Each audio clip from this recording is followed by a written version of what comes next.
Hello there, my name is Adomas, and today I'm here to tell you about the challenges I faced when discovering my interest in the Middle Ages, how I traversed the valleys of misinformation, and how I became a lot less gullible in the latest years through blood, sweat, and tears. Now, as an average teenager, I won't hide it. I am quite addicted to video games. However, I can confidently state that this is one of, if not the only time that video games have helped me in any way.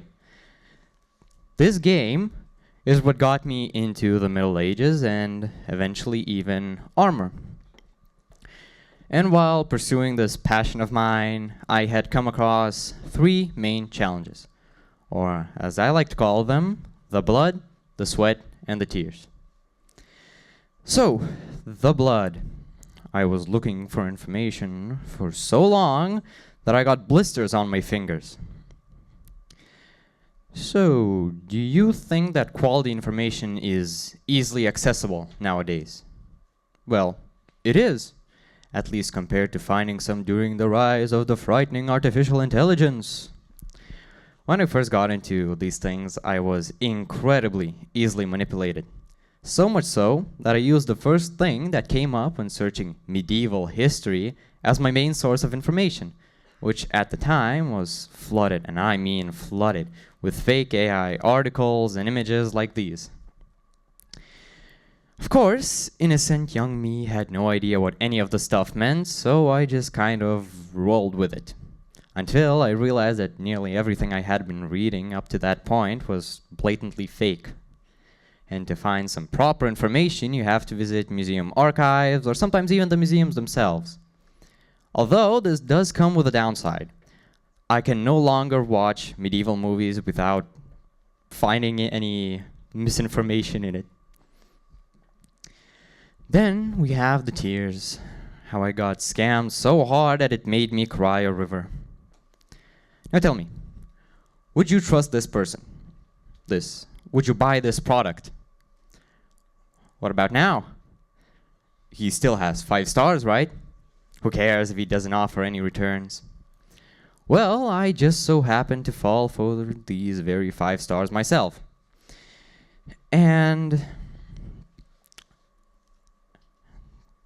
it was quite horrifying, to say the least. At first, everything was going smoothly until my package got held up at customs and was eventually destroyed. But I filed a complaint, requested my money back, and of course, as any professional businessman does, my seller started sending me emojis. And in the end, I was unable to receive my money back. But I had unknowingly traded in my naive and blind trust for a boatload of money and the same amount of tears. Finally, we have sweat. How I worked so hard trying to pay off this stupidly expensive hobby of mine, just trying to buy something that looked cool in my eyes because my standards were already sky high. So it was difficult. I went as far as working throughout the entire summer just to hopefully buy one of the 10 or so parts needed to complete my kit. And so far I have a sword, which I got about a year ago, some padding, which I got a little later, and now I'm looking to buy this helmet. So, if anyone's feeling extra generous, or if you just want to fund me, don't be shy and send me a dime. To conclude, chasing your own hobbies can cost you a lot of blood, sweat, tears, and sometimes even money. But in my case, this pursuit was definitely worth it. Thank you.